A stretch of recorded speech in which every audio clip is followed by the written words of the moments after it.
Kim Chiu, super enjoy kasama ang kanyang mga fans. Kim, hi, picture! Picture! Hi, Kim, na-miss ka namin, Kim! Na-miss Kim, bag! Ay, kayo pala yan. Yes! Galing pa kami showtime! Kim Morning. Ay, sakto. Kim Pao. Ay, hindi ako nagdala ng tarpaulin. Kasi kami. Wow! Sayang, Kim, di kami nagdala ng mga... Wala ka naman eh. Wala ako. Pagbalik ko pa. Picture ko. Ayan. Na-miss ka namin, Kim. Thank you! Ayan, thank you. Asuin ko man lahat. Malulugi na. Kim, ako rin! Na-miss ka namin, Kim. Thank you!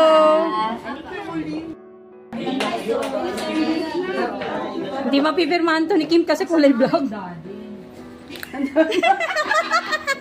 Kanina mo pa hinahanap yan ah. Tatay mo. Nahanap yung tatay niya. Baka nasa party. Sige. Thank you. Ito po. Hindi mapirmahan ni Kim kasi vlog. Yung iba hindi pa nakabili, bili kayo. Bili lang kayo. Hindi mapirma. Kim, di mo ito mapirmahan kasi vlog. Bili na kayo. Ayan, Aki. Ate Rhea. Talaga namang hinahangaan si Kim dahil sa kanyang kabutihan ng puso at pagiging down to earth. Hindi may kakaila na isa si Kim Chiu sa pinakaminahal na celebrity sa bansa. Kamakailan, kitang-kita ang sobrang saya ni Kim habang nakipag-interact sa kanyang mga fans sa isang special event.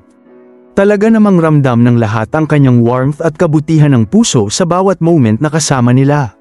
Sa kanyang appearance, hindi lamang ang kanyang talento at ganda ang hinangaan ng lahat, kundi pati na rin ang kanyang kabaitan at genuine na pakikitungo sa fans. Hindi niya kinalimutan ang bawat isa na dumating upang suportahan siya, nagpa-photo, nagbigay ng autograph, at nakipagkwentuhan ng personal sa kanyang mga tagahanga. Maraming netizens ang nagpahayag ng paghanga sa kanyang pagiging down to earth at sa effort na ginagawa niya para makasama at mapasaya ang kanyang fans. Ayon sa mga nakasaksi, napaka-organized ng event, pero si Kim ang talaga namang bida.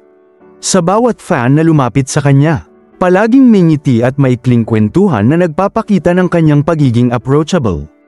Hindi lang siya celebrity, kundi inspirasyon para sa maraming kabataan at tagahanga na hinahangaan siya hindi lang sa talent kundi pati sa puso at pagkatao. Bukod sa mga fun moments, nagbigay rin si Kim ng maikling speech na puno ng pasasalamat sa mga fans na matagal na siyang sinusuportahan. Thank you sa lahat ng bumubuo ng happiness sa aking career at sa aking buhay. Hindi ko makakalimutan ang inyong suporta at pagmamahal. Ani Kim. Tunay ngang hindi lang talento at kagandahan ang dahilan kung bakit minamahal si Kim Chiu, kundi ang kabutihang ipinapakita niya sa bawat pagkakataon. Ang mga ganitong moments ay nagpapatunay na ang tunay na star power ay hindi lamang sa entablado, kundi sa puso rin. Talaga namang nakaka-inspire at